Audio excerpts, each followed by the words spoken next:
Olá pessoal, graça e paz. Obrigado a você que mais uma vez está conosco aí no Vocação Podcast. Esse que é o nosso bate-papo semanal, onde a gente tem procurado sempre trazer assuntos relevantes, assuntos importantes para você, assunto que vai fazer você aprender alguma coisa nova. E esse está sendo o principal objetivo nosso aqui do Vocação Podcast. E assim, a gente tem que agradecer demais a você que tem acompanhado o nosso material, que tem toda semana aí curtido o nosso material, compartilhado, que você que se inscreveu nas nossas redes sociais. Isso para nós é muito importante. E aí a gente já inicia o vídeo pedindo isso para você. Você que está aqui pela primeira vez, conhecendo o nosso trabalho, a gente pede que você interaja aí com as nossas redes sociais, tá? Isso para nós é muito importante, a gente sempre fala. Para você não custa nada e para nós faz com que o próprio algoritmo movimente, né, Hélio? Exatamente. Quanto mais pessoas aí curtindo, compartilhando, se inscrevendo, mais esse conteúdo ele começa a ser entregue para outras pessoas. Então a sua interação é muito importante, tá bom? E também dizer que nós estamos em várias redes sociais, né, Hélio? Será que nós vamos conseguir citar todas elas? Vamos lá. A gente está no Instagram, a gente está no YouTube, no Facebook, no Kawaii, no TikTok. Aí, Spotify. Aí as plataformas de áudio, Spotify, Deezer, Apple for Podcasts, Amazon Music, enfim, aonde você tiver a tua rede social, você vai encontrar o Vocação Podcast. A gente sempre está lançando cortes, está lançando material novo, novas entrevistas. Então você tem várias oportunidades aí de acompanhar o nosso material, tá bom? Então a gente sempre pede aí que você se inscreva neles, continue acompanhando aí o Vocação para você sempre ficar atualizado com o nosso material. E também falar do nosso grande amigo aqui, que é o Secate Estofados, que tem estado conosco desde o início do projeto. Secate que é a pessoa indicada para qualquer reforma de estofados, qualquer construção de sofá sob medida, cabeceira de cama, reforma de poltronas. O que você precisar de estofamento, o Secate é a pessoa indicada para isso, tá? Você pode entrar em contato com ele no DDD 18 981 34 86 49. Repetindo para quem está aí nas plataformas de áudio, o DDD é o 18 981 34 86 49. E também deixar o nosso telefone aqui do Vocação Podcast, se você quiser entrar em contato conosco através do WhatsApp. Também a nossa chave Pix, você que quiser fazer uma doação para nós, qualquer valor já nos ajuda a cobrir os nossos custos aqui de operação. O nosso telefone é o DDD 18 997 37 90 63. Repetindo o DDD 18 997 37 90 63. O nosso telefone WhatsApp, a nossa chave Pix. Você que é empresário e está nos acompanhando e quer explorar o espaço comercial aqui do Vocação Podcast, entre em contato com o nosso WhatsApp, a nossa equipe vai te atender, tem um material pronto para você analisar. Tenho certeza que a gente vai conseguir chegar aí num acordo. Mas vamos lá, a gente está aqui hoje com o Fábio Chizawa. Fábio, muito obrigado, tá, pela tua visita aqui no Vocação Podcast. A gente fica muito honrado por você estar aqui. E eu já começo dizendo, Hélio, que eu não gosto de ver o Fábio, viu? Porque é só notícia ruim? Geralmente quando eu vejo que a live do Fábio lá no RP10 subiu, eu falo, puxa vida. Tipo plantão da Globo, vinheta. Aconteceu coisa ruim. Ô Fábio, como é que é, cara? Quantos anos já de jornalismo? Conta um pouquinho da tua história pra nós. Cara, se eu falar em quantos anos, revela a idade, né? Mas assim, eu comecei no Jornal Impresso, vim do Jornal Impresso, né? Uhum. Tive a honra de trabalhar nesse veículo que nem existe mais, né? Jornal Impresso praticamente acabou, né? Quem é mais antigo em Araçatuba lembra, o Jornal da Cidade, ali na Carlos Gomes, hoje é um prédio.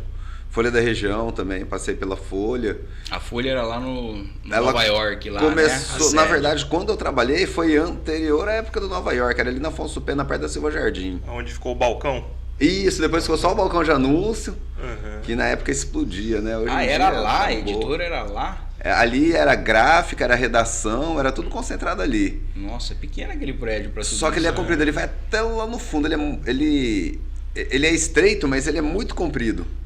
Então tinha uma máquina rotativa lá que fazia lá, acho que mais de 10 mil jornais por dia. Mas comparando com a estrutura lá do Nova York, Depois né? que foi pro Nova York era uma estrutura muito grande, assim. Era o Mas antigo a- Banco do Brasil lá, não era? Isso, mas e no interior acho que não tinha nada. Então, Nenhum era- jornal que tinha um prédio daquele tamanho, nem Rio Preto e Bauru tinha Mas um a prédio própria daquele tamanho. tiragem, a própria relevância da Folha da Região, acho que ela foi o líder de mercado aqui Aqui na região toda, durante muito tempo, né? Foi, muito tempo. Aí depois que eu vender a internet, deu no que deu, assim. E hoje você tá com o RP10. Aí depois do jornal impresso, fiz um pouquinho de rádio, fiquei muito tempo em assessoria de imprensa, né, no caso da prefeitura. Morei 3 anos no norte com outro projeto. E aí eu voltei, quando eu voltei, eu fiquei mais um tempo, né? Fui chamado para a prefeitura, fiquei mais um tempo lá, mas sempre com essa ideia do jornalismo online, né? Que estava aflorando na época. Quando isso aí tudo começou, o G1 não tinha a força que tem, era um negócio o projeto nosso era muito anterior a G1, UOL, Terra, e concentrado só no jornalismo, né? Que esses sites já eram mais variados. E o jornalismo regional, porque não tinha nada regionalizado. E foi aí que surgiu a ideia. Quando eu resolvi pôr em prática, já tinha uns projetos aqui, outros ali, mas aí a gente... Mas pelo jeito você acertou o timing, então, né? Porque era um momento que estava emergente. Eu vou te falar, a ideia surgiu quando eu morei em Rondônia, mexendo com outro projeto que não era nem o jornalismo. Eu fiquei 3 anos lá e o que acontece? Lá tinha 2 jornais fortes, que era o Diário da Amazônia e o outro, eu esqueci o nome, que era o Estadão do Norte. Estadão do Norte e Diário da Amazônia. E como eu trabalhei, sempre chamou a atenção, eu ficava vendo aquilo, o que acontecia lá no Norte. Que nem aqui, por exemplo, a Folha da Região. Ela tem o jornal, e o jornal impresso é muito fácil chegar para a população. Por quê? Você tem 10 km do Birigui, 27, você tem Guararapes, distribui aí mais tem Bilac, fácil, né? Tudo vias pavimentadas, tudo acesso urbanizado, então é fácil chegar. Lá no Norte, eu estava em Porto Velho, capital. A primeira cidade lá dava uns 30 e poucos quilômetros, era uma cidade de, sei lá, acho que 7 mil habitantes.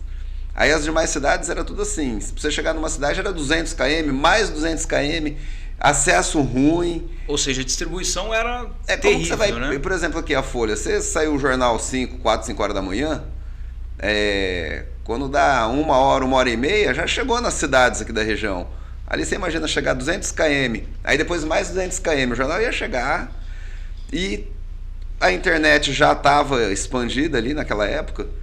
E aí o que acontece? Tinha 2 sites, mas um deles, que eu até cito, que é o Rondônia Agora, eu vi que eles estavam muito fortes, porque eles faziam as matérias e a internet chegava em qualquer lugar muito rápido. Tudo simultâneo no estado inteiro. E o negócio começou a ficar tão forte, tão forte, tão forte. Eu falei, peraí, aí em Araçatuba, o dia que eu voltar para lá, eu penso em fazer alguma coisa assim. Isso aí que ano, mais ou menos? 2009. Tá. 2009. Aqui, na época, bem nessa época que eu tava com essa ideia, um amigo meu, Beto, montou o Ata News. Nessa época. E o Beto é um baita de um jornalista. Ele veio da experiência.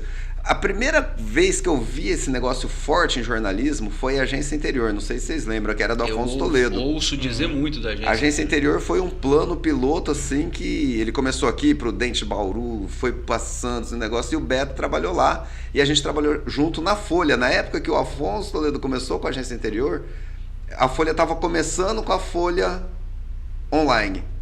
Isso antes de eu ir para o Norte. Só que o que acontece? A Folha nunca quis explorar isso, porque eu lembro das conversas internas, ela não queria que o online atrapalhasse a versão impressa, que era o carro-chefe.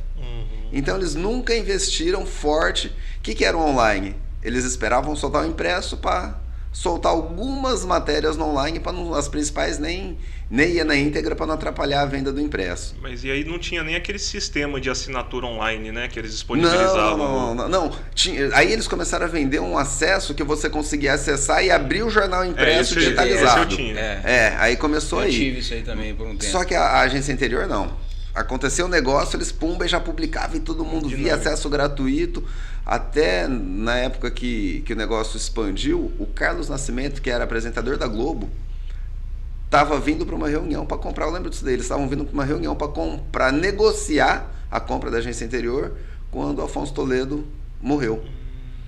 E aí acho que ele chegou a comprar, mas o negócio não andou direito. Eu sei que foi indo, acabou o projeto. E aí os sites de veiculação nacional, que é G1 e tal, o R7 acho que na época nem estava em atividade, eles começaram aos poucos aí crescendo dentro, por incrível que pareça, dentro da proposta que eu lembro que a Agência Interior tinha. Esses outros sites começaram a crescer, mas a nível nacional. E o Beto, que trabalhou na Agência Interior, montou o Ata News. Eu dei toda essa volta para falar isso, montou o Ata News. Falei, caramba, o dia que eu voltar para Araçatuba já tem um site lá, e o cara é um baita de um jornalista, o Beto é um baita de um jornalista. O Ata News tem até hoje, né? Tem, só que se você entrar, ele mais replica releases, Entendi. Matérias de fora, não tem aquele conteúdo local produzido. Entendi. Aí na época o Beto montou o Ata News e tal, aí eu cumpri minha missão lá no norte, né, assim... Deu o período que eu queria ficar lá e falei, não quero voltar. Voltou para Araçatuba. Voltei para cá, trabalhei na prefeitura e sempre com a ideia desse projeto. E o Ata News estava forte nessa época.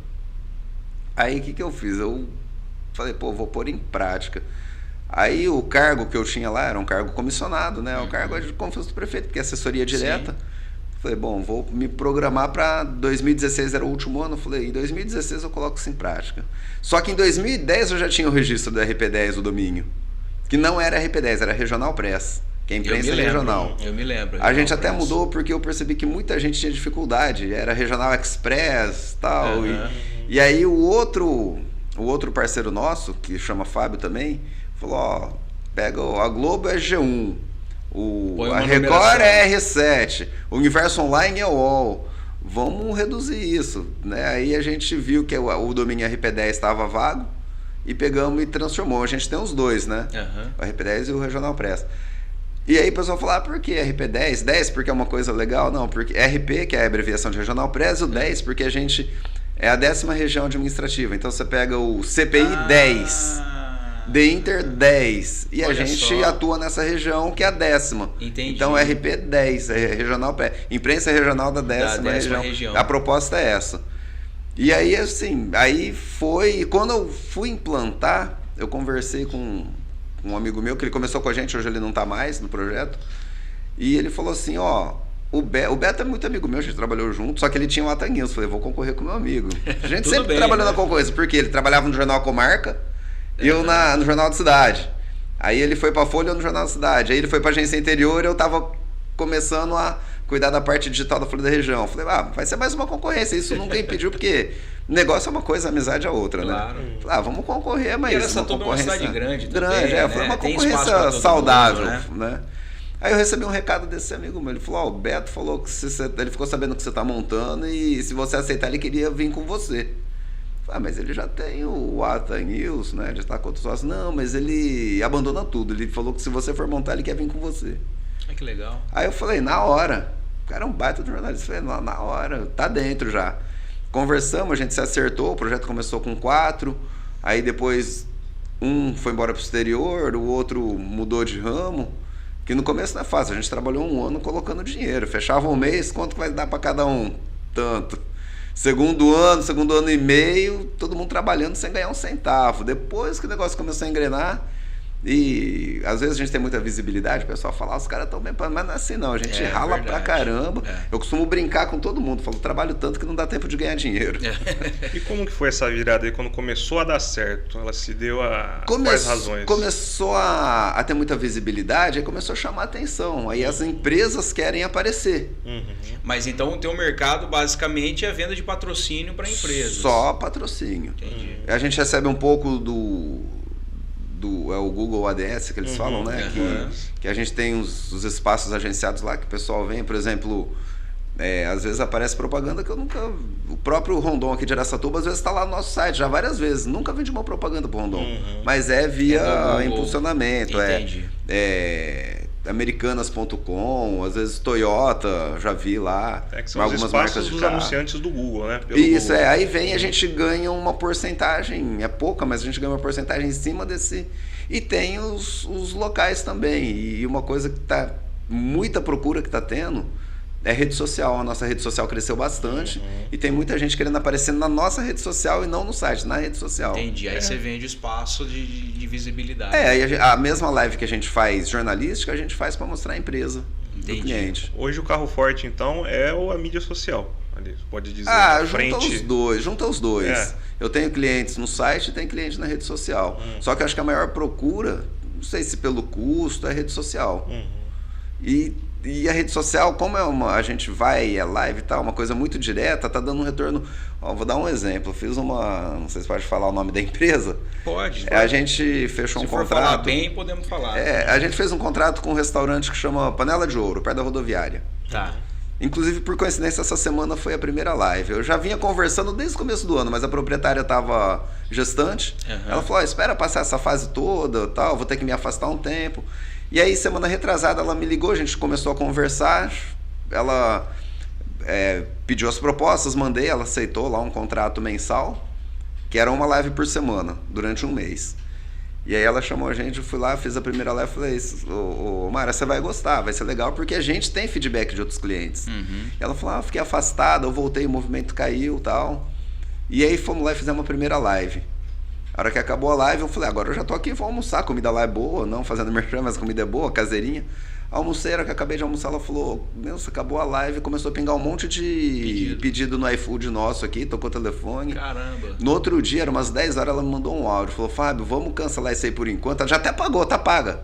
Falou, vamos cancelar aqui porque a gente não tá dando conta. 10 horas começou a vir um monte de pedido. Caramba. Aí quando foi, acho que meio-dia e meio, por aí, o Billy Branco, que trabalha na rádio, da rádio, o Billy falou assim, eu não consegui marcar, eu tô na rua, onde que é o restaurante lá que eu quero ir lá conhecer? Aí eu até mandei o áudio pra dona lá, falou, até o Billy me ligou. Ela falou, Fábio, nós fechamos, pede desculpa, nós tivemos que fechar mais cedo hoje que acabou tudo. Estourou de venda, atrasou, venda, acabou tudo. Então assim, e a gente, semana que vem acho que não vai ter, porque ela falou, deixa eu dar uma pausa, eu vou me reestruturar pra gente começar a fazer de novo. Que legal. Então assim, há alguns feedbacks que a gente vê que dá alcance, que dá, e até pelo dia a dia, alguma matéria, alguma coisa que a gente faz, o pessoal vive abordando. E aquela matéria que você fez? E aquele caso ali? O Fábio, e o jornalismo, cara, até ouvindo você falar aqui, vendo um pouquinho da tua história, né? Ouvindo um pouquinho da tua história, a gente vê que o jornalismo é um setor em constante evolução. Porque eu acho que agora, principalmente a evolução da internet. Da internet pra cá. Das redes sociais. Que evolução e adaptação, né? Exato. E assim. A internet foi um marco transformador pro setor. Transformador. Em todos os sentidos, em todas as mídias. E agora nós estamos aí às portas, se não já dentro, de uma segunda revolução, que é a inteligência artificial, que é toda essa questão de problematização aí da sociedade. Como é que você enxerga o setor de jornalismo agora daqui para o futuro? O que você tem pensado aí para o setor? Eu acho que teve duas vertentes aí. De um lado, facilitou o acesso à informação, que antigamente, para você ter uma informação, você tinha que comprar o jornal, assinar o jornal, ou ver a TV, mas as TVs antigamente não tinha TV regional, você tinha que assistir Jornal Nacional. Você só via notícia nacional. Tanto que as TVs dominavam, né? Você vê a maioria dos políticos antigamente, você pega o José Sarney, era dono de tudo quanto é TV lá na região, tal, e o cara era senador, mudou de estado e foi eleito e tal, e assim, hoje em dia a gente vê, a TV é forte, sim, com certeza, mas eu acho que a internet, tanto que é o que o pessoal fala, a campanha do Bolsonaro quando ele foi eleito foi muito mais forte nas redes sociais do que campanha eleitoral de TV. As redes sociais dominaram, e foi eleito. Que era uma novidade. Que era uma novidade. Então, assim, isso é um pequeno exemplo que a gente vê hoje. E hoje você vê, às vezes, falando em política, como está tudo muito polarizado, você vê muito mais repercussão das coisas na internet do que via TV.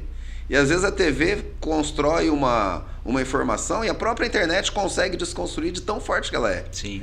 Então, assim, acho que teve uma... E fora toda essa mudança de força que teve, que hoje a internet é muito forte, fora isso tudo, acho que a agilidade da informação, né? Que eu vim do jornal impresso, tudo que acontecia hoje, a população ia saber amanhã. Porque a gente está escrevendo o jornal hoje, a notícia vai circular amanhã. E que era o furo de reportagem. Quem tomava o furo de reportagem ia dar 2 dias depois, porque até fazer outro jornal e soltar. Agora não, aí começou a internet. Opa, o negócio é rápido. Tá, cadê? Tá no site. Só que aí veio o WhatsApp. Que já é uma outra revolução. Às vezes também, eu fico sabendo das coisas porque a galera do WhatsApp já está divulgando. Sim. Então a informação está chegando. Você já perdeu o furo da Hoje reportagem. a informação chega muitas vezes primeiro para a galera do WhatsApp do que para o site, para o jornalismo oficial. Aí é onde o leitor tem que saber separar. Opa, tá no WhatsApp? Será que é real? Será que não é? Porque às vezes tem informação, você vai ver. Outro dia eu não lembro o que era que estava circulando. Não sei o que, morreu tal. Eu não lembro o que era. Era um linchamento, alguma coisa. Aí você vai ver um negócio lá do Nordeste, o povo falando que tinha sido em Birigui. Então tem muito disso. Então, a dica que fica é essa, pessoal. Viu uma matéria, checa, né? Tá em grupo de WhatsApp? Pode ser que é verdade, mas checa.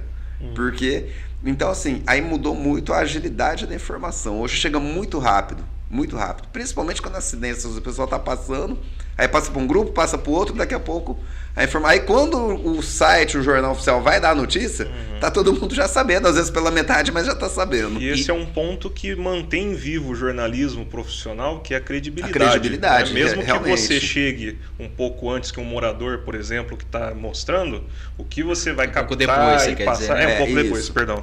O que você vai captar e passar ali tem uma voz mais E às vezes, confiável. geralmente o que rola em grupo de WhatsApp, teve um acidente ali, o carro capotou, tá? Mas só que não... Quem que tava no carro? Era um homem, era uma mulher, era uma criança? Por que capotou? Por que capotou? Trombou com outro carro? Então, assim, a diferença é essa. Uma informação bem superficial e às vezes nem é coisa daqui, e no outro já tem detalhes, tem explicação, o que aconteceu, por quê. Então, a diferença... Hoje acaba sendo essa, né? Vamos ver até quando não vai surgir um outro advento que vai mudar tudo tipo isso. notícia de esporte. A gente recebe, mas espera sair no Globo Esporte para chancelar. Vendeu fulano para não sei Isso, onde. Né? exatamente. É mais ou menos por aí, cara. E eu falo, então a internet mudou em todos os sentidos. Mas em contrapartida também, Fábio, para o profissional que trabalha com o jornalismo, eu acho que abre um leque de mercado que você atua, que é assessoria para empresas, porque hoje uma empresa precisa estar muito bem assessorada do ponto de vista, não sei se existe essa palavra, comunicacional, para ela poder saber se vender, para ela poder saber lidar com os Antigamente, as empresas corriam atrás do quê? Da assessoria de imprensa, que era o profissional que produzia conteúdo para manter o posicionamento dela na imprensa, na mídia, ganhou um prêmio, aumentou a contratação, aumentou o número de empregos no município, gerou emprego, gerou e tal. Hoje em dia, quer dizer, hoje toda empresa tem que ter o seu domínio, tem que ter o seu site, né? Que é a identidade virtual dela. E acho que toda empresa tem que ter sua rede social também, porque hoje em dia tá todo mundo ligado na rede social, né? A gente até tava vendo que agora eu e minha esposa, a gente não pede as coisas nem mais procurando pelo Google. A gente já procura pela no Instagram. Rede social. O ponto inicial, o primeiro site que abre hoje é a mídia social. Né? Pior. Outra coisa que mudou, antigamente a gente ia vou dar um exemplo, numa clínica odontológica, numa clínica médica, tinha aquele monte de jornal, revista, era Veja, não sei o que e tal. Hoje a pessoa chega e tá procurando, cadê o negócio do Wi-Fi lá para conectar? Então, é personalizado a coisa. Mas a pessoa continua olhando a notícia, né, Fábio? Ela continua se atualizando. Ela busca o conteúdo, só que por outro meio, né? Ela só mudou a ferramenta de conteúdo. O consumo por informação ainda é grande.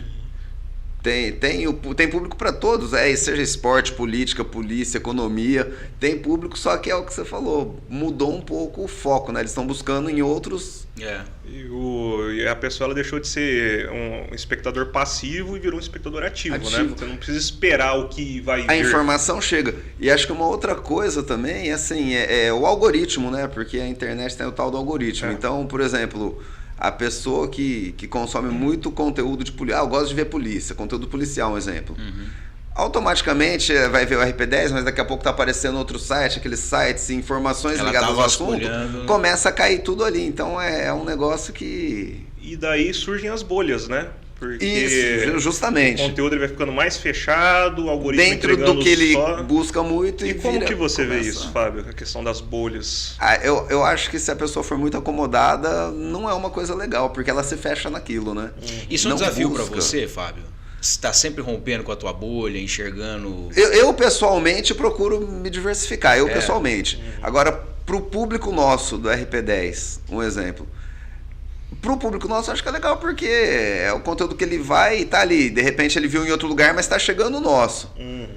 Só que eu, pessoalmente, procuro sair fora disso e entrar no Google, procurar outros assuntos. Eu vejo um negócio aqui, procuro ali. Pra você tentar ver toda... Não ficar fechado só naquilo que fica chegando via algoritmo, né? Sim. Acho que Fábio, vamos polemizar um pouquinho a conversa aqui. Você acha que o jornalismo, ele tem um viés? O jornalista tem um viés?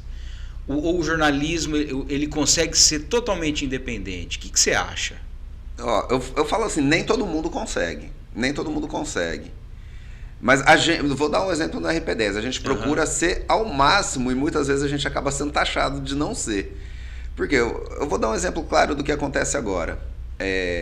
O assunto da vez é o julgamento do Bolsonaro. Do Bolsonaro e dos outros réus lá, né?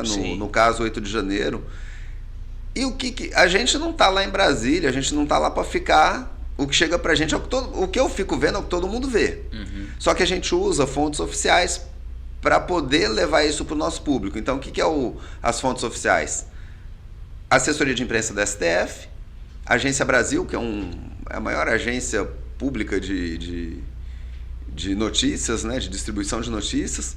Então, a gente tem a Agência Folha, tem outras, mas a gente se baseia muito do órgão, por exemplo. Eu quero saber coisa aqui do Estado de São Paulo, a Assessoria de Imprensa do TJSP. Do município, a Secretaria de Segurança Pública também tem a sua assessoria de imprensa. Então, no caso lá, a gente usa. E tudo que está chegando agora, recente, tem a ver com o julgamento. Aí, outro dia, estava falando assim, o RP10 tem que virar RP13. Dando a entender que a gente estava atacando o Bolsonaro, mas não é. O conteúdo que chega é em cima do julgamento. E o que está...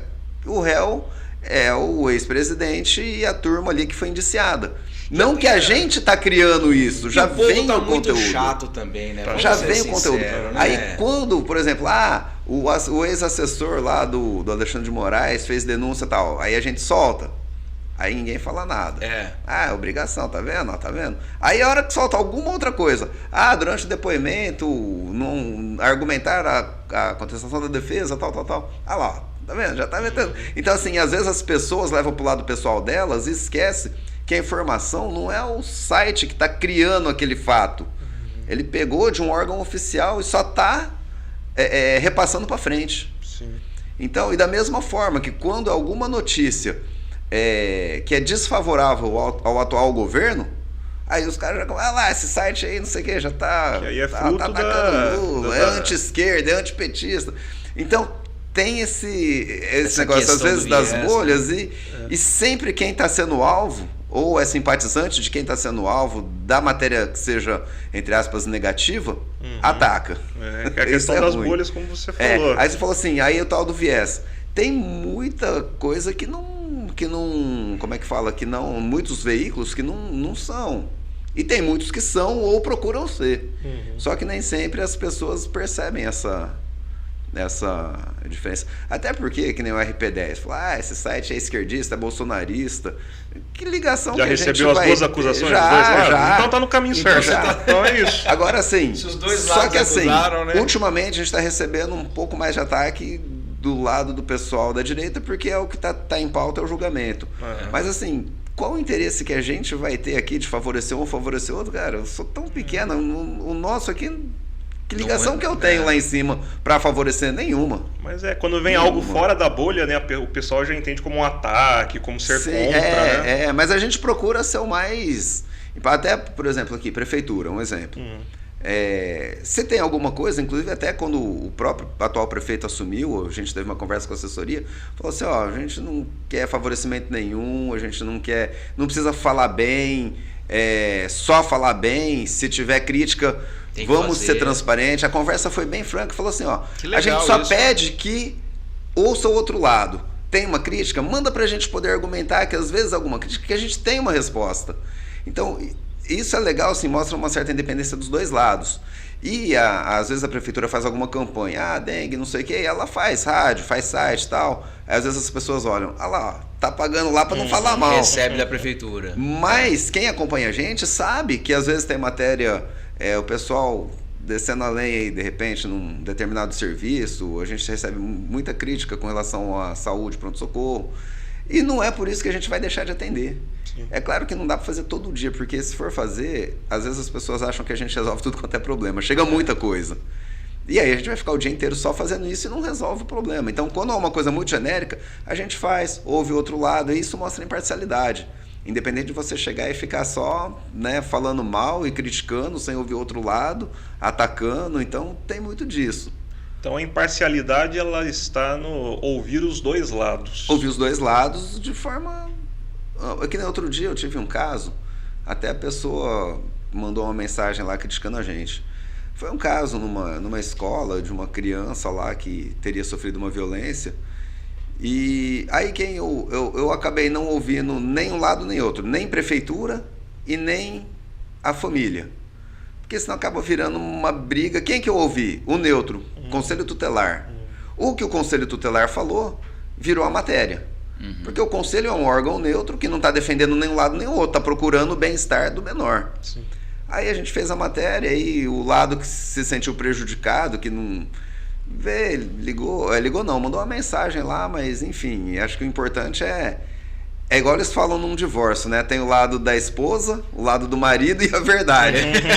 Então, assim, a gente tem que trabalhar pelo lado da verdade, né? Sim. O pessoal fala, tem o divórcio, tem a versão da mulher, tem a versão do marido e tem a versão real. Ô Fábio, acho que a gente está falando de um assunto aí e que eu acho que é importante que a gente explore isso. A importância do papel social da imprensa. Como é que você enxerga isso, a questão da denúncia mesmo, entendeu? Desse papel social da imprensa. Como é que você sente isso? Eu acho que é um papel fundamental que a imprensa tem que exercer, além de informar, né? E até pela força que tem, eu tiro pela gente, assim, muitas vezes chega informação, chega em todos os sentidos. Seja numa denúncia, seja numa ajuda, a gente recebe muito pedido de ajuda. Um caso que chamou bastante atenção, não sei se lembra de uma mulher que estava na contramão na Pompeu, batendo num casal de moto, o casal caiu no valetão. Foi no começo do ano, se não me engano, Isso, o casal ficou muito mal, a menina nunca foi presa. E aí, passou um tempo, eu recebi um pedido de ajuda de terceiros. Você não pode fazer uma matéria, a gente está criando uma vaquinha, porque a menina teve uma cirurgia errada lá, ela até viu o raio-x. Quando foram fazer a cirurgia, o osso, em vez de ficar colado um no outro, ficou encavalado, assim, ó. Meu Deus. E ela ia ter que fazer uma cirurgia com urgência antes que ficasse 100% calcificado. E a família não tinha dinheiro, coitada. Aquela menina vítima do acidente, ela veio do Nordeste para cá, não sei se Alagoas, começou a trabalhar no comércio, trouxe a irmã adolescente, cuidava da irmã, trabalhava e se mantinha sozinha, pagava aluguel. E a menina, com certeza, não tinha condições para fazer essa cirurgia. Se fosse esperar uma cirurgia reparadora ainda pelo SUS, na época eu não lembro se era 20 e poucos mil, alguma coisa assim. Aí a gente foi, mostrou o caso e tal. E aí tem um policial, acho que vocês já ouviram falar, o Sargento André. Tem um projeto que doa bicicletas para crianças carentes e tal. Ele viu o material, conversei com ele, mandei, ele viu. E ele tem uma rede muito forte de contatos.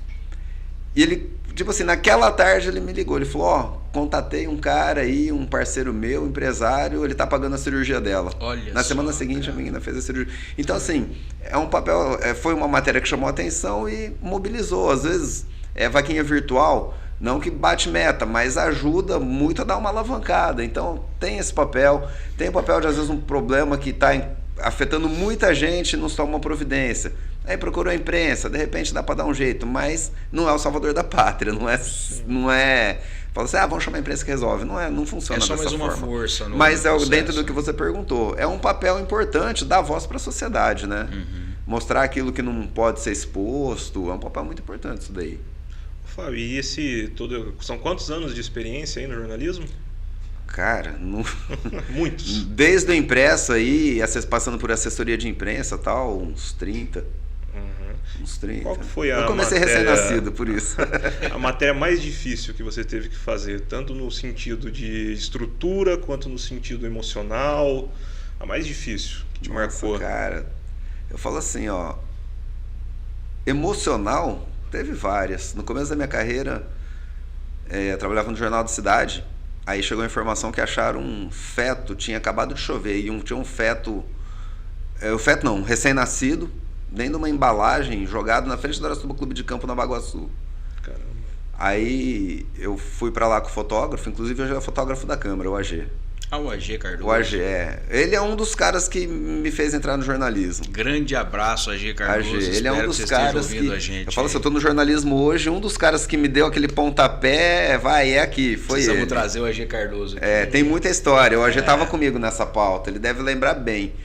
A gente chegou lá e a polícia tinha levado o bebê já pro hospital e tava a embalagem.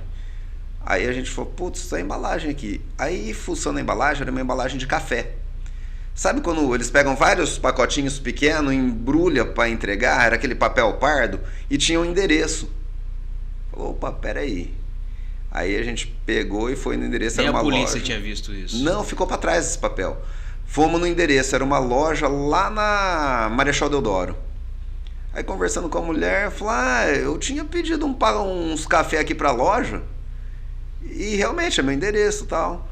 Aí a gente falou, tinha alguém gestante aqui na loja? Ela falou, não sei que eu saiba não. Você tem funcionário? Tem. Ela, cadê? Hoje ela faltou. Aí esse papel chegou até a polícia e começaram a investigar, era uma funcionária dela. Hoje, caramba, essa suposta criança, depois de muito tempo eu encontrei a dona da loja, a gente conversando, ela falou, lembra aquele material e tal, a menina já tá adolescente. Hoje ela deve ter uns 20... Essa criança deve estar hoje com uns 27 anos, mais ou menos, 28. Por aí. Essa foi uma matéria que marcou, que eu não esqueci até porque eu estava começando e tal. Aí teve uma outra, assim, emocionalmente, que na época também eu era novo de jornalismo, nem existe mais a cadeia lá no centro. Eu fiquei preso lá numa rebelião. Eu e o AG, inclusive, ficamos presos. Ficou preso durante numa rebelião.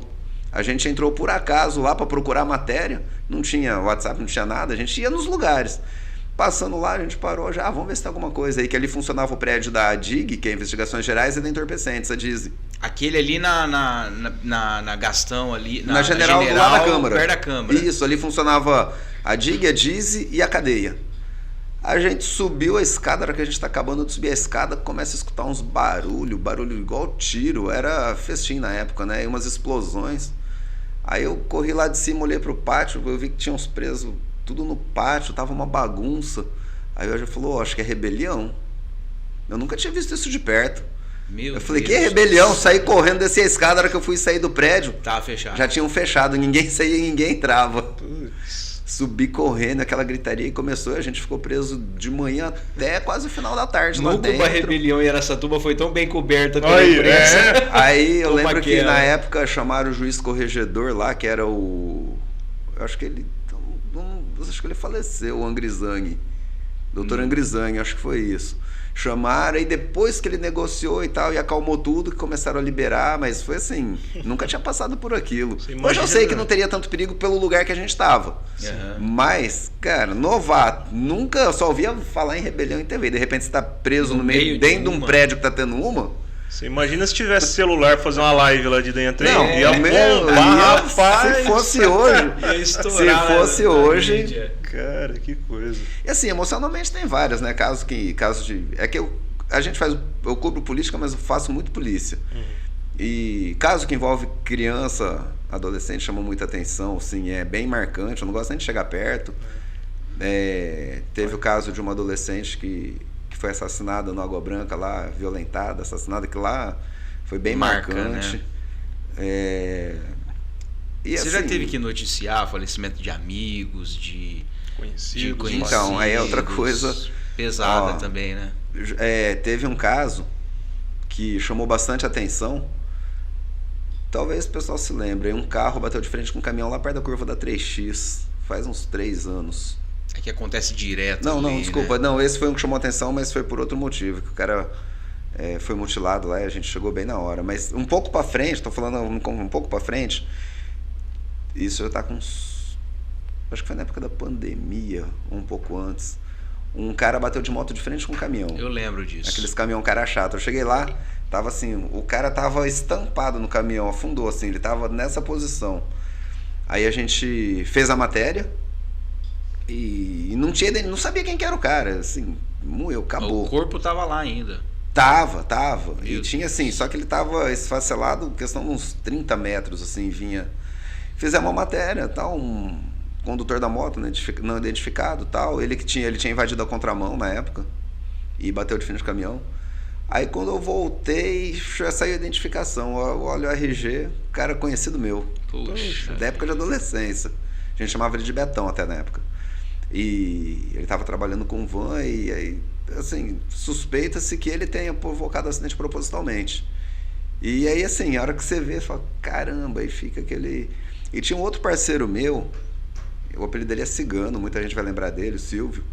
Ele trabalhava com motoboy, entregador, daí no fim ele estava trabalhando com entrega de máquina de cartão, e ele sempre foi um sonhador do jornalismo. Nunca teve formação, mas ele tinha muito conhecimento, andava muito, e um dia ele resolveu montar o site dele. Ele montou o Araçatuba Acontece. Até acabou, né, depois que aconteceu o fato. Eu estava viajando, tinha levado meu filho para fora para fazer um exame, e aí o nosso WhatsApp não para. Nesse dia estava chovendo em Araçatuba, começou a chegar um monte de informação, acidente com vítima fatal perto do Guim Salesiano e tal, acidente, e eu na correria, nem aí à noite, a hora que eu fui ver um monte de mensagem, era o tal do Cigano, que era amigo, parceiro nosso, amigo nosso, apesar de ser um site entre as concorrentes, mas a gente era muito parceiro, trocava muita informação, e ele era um cara de rua, então tinha muita informação. Aí quando a gente vai ver é o cara que tinha falecido no acidente ali na frente. Então assim, como a gente conhece muita gente, já teve outros casos, é difícil você dar esse tipo de matéria, quando envolve um conhecido, então... Mas você tem que assumir o papel de profissional ali, e fazer, né? Fazer. Então Que assim, coisa. acontece, não é fácil, mas a gente faz. Mas você estava falando aqui também para nós que recentemente você teve uma notícia boa, né? Que você denunciou um caso de agressão a um animal e... Ah, sim, que lá até o pessoal nem tá sabendo desse final feliz aí da cachorrinha. A gente teve acesso a umas imagens, o pessoal deve ter assistido bem isso daí, de uma cachorrinha que o dono levantou e arremessou ela no chão, depois ele pendurou pela pata e saiu carregando.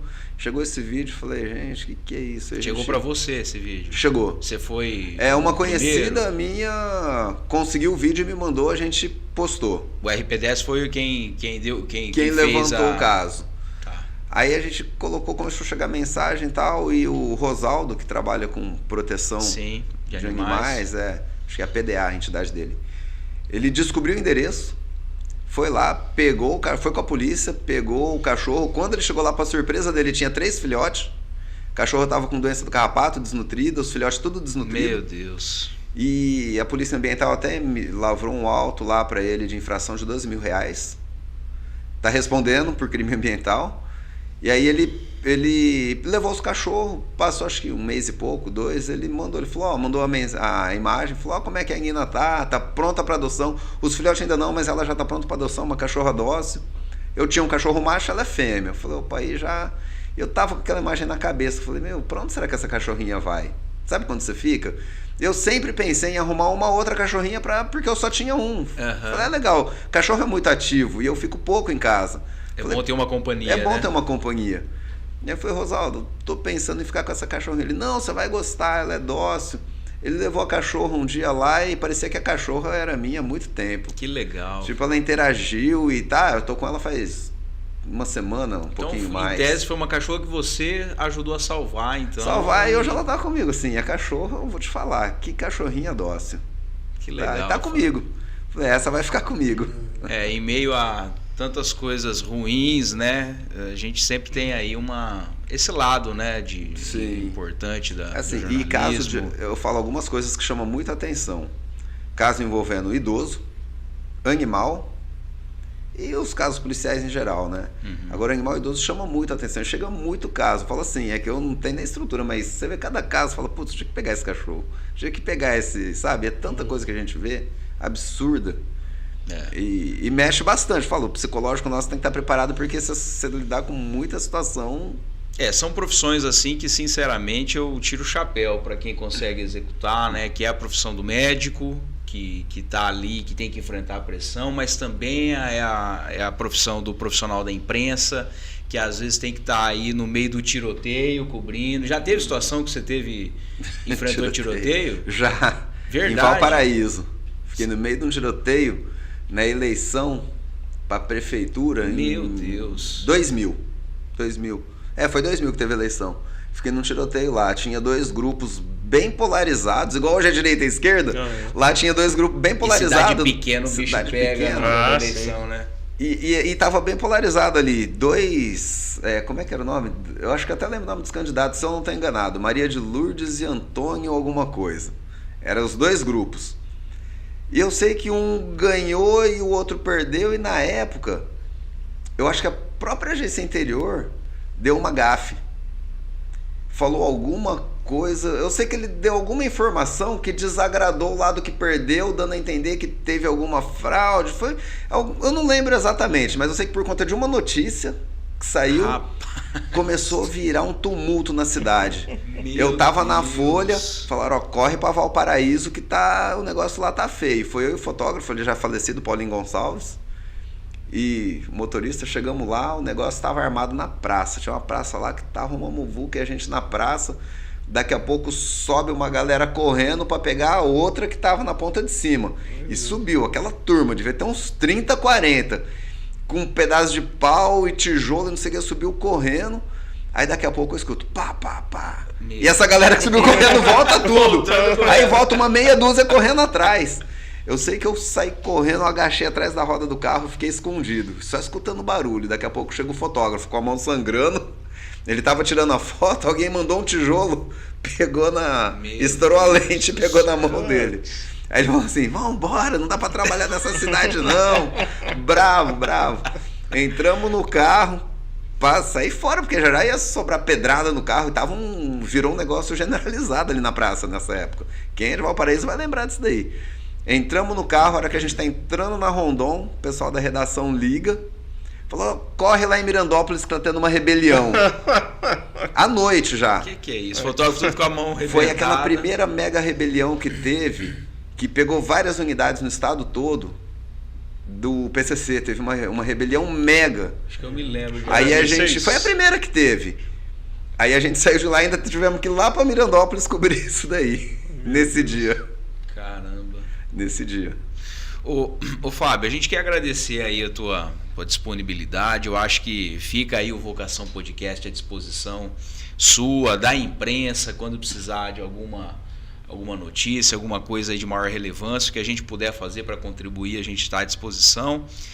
E sempre bom a gente ver esses lados aí de quem está ali por trás da informação, escrevendo informação. Isso acho que humaniza o processo, né? E faz a gente entender que, tem uma pessoa ali que também tem os sentimentos, às vezes, de dó, né? De preocupação. E parabéns pelo trabalho, tá, Fábio? Obrigado. Que Deus continue abençoando vocês aí, o trabalho de vocês.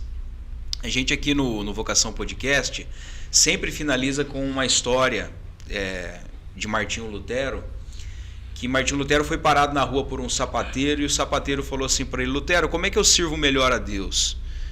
E Lutero fala assim para ele, olha, faça um bom sapato e venda a um preço justo. E eu acho que isso nos traz a ideia de que tudo que a gente faz, se a gente fizer bem feito, a gente agrada a Deus, a gente serve a Deus. E aí a gente sempre passa as perguntas para os nossos entrevistados e eu quero fazer essa pergunta para você. Como é que um jornalista, como é que um profissional da imprensa pode servir melhor a Deus? Então, eu acho que tem várias formas, né, da imprensa poder atuar nesse sentido. Eu acho que sim, primeiro, levando a informação de forma transparente, a informação precisa, não aquela informação que vai causar discórdia, que vai causar revolta, que vai causar, sabe, a informação precisa, da forma que tem que ser. E muitas vezes aproveitar a infiltração que a mídia tem na sociedade para poder ajudar, para poder dar voz para o povo, para poder levantar uma causa aí em benefício a toda a sociedade. Eu acho que a imprensa ajudando dessa forma vai estar trabalhando dentro desse conceito aí cristão, dentro, né? Porque a gente tem muitos profissionais de imprensa que estão aí para pregar discórdia, para fazer, entre aspas, a futrica e tal. E acho que não é por aí, né? A gente tem que fazer um trabalho sério, levar a informação de forma séria, tentar usar a força da mídia para ajudar a sociedade.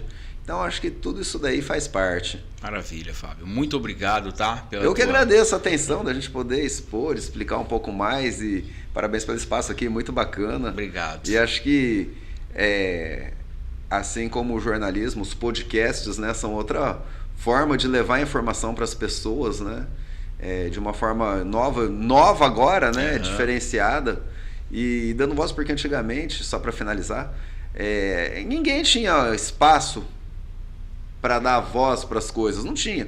E a internet possibilitou isso, possibilitou a gente ter o RP10, vocês Sim. terem o podcast, Sim. né? Então acho que isso daí é muito bacana, e quem ganha é a sociedade, a população. Perfeito. Esse é o principal objetivo nosso aqui, é fazer com que quem está nos assistindo seja abençoado aí, tenha uma visão diferente. E eu acho que a gente cumpriu o objetivo aqui mais uma vez, né, Hélio? Sim, Com a muito bom. conversa com o Fábio aqui. A gente quer agradecer a você que esteve conosco aí até agora, que tem nos acompanhado. Mais uma vez a gente deixa aí para vocês a solicitação, se inscreva no nosso canal, curta esse material se você gostou desse bate-papo. Você que tem aquele seu amigo que, pô, essa conversa vai ser legal para ele está pensando em fazer jornalismo, manda esse material para ele, encaminha, porque você faz com que o nosso trabalho chegue a outras pessoas. Isso é muito importante para nós.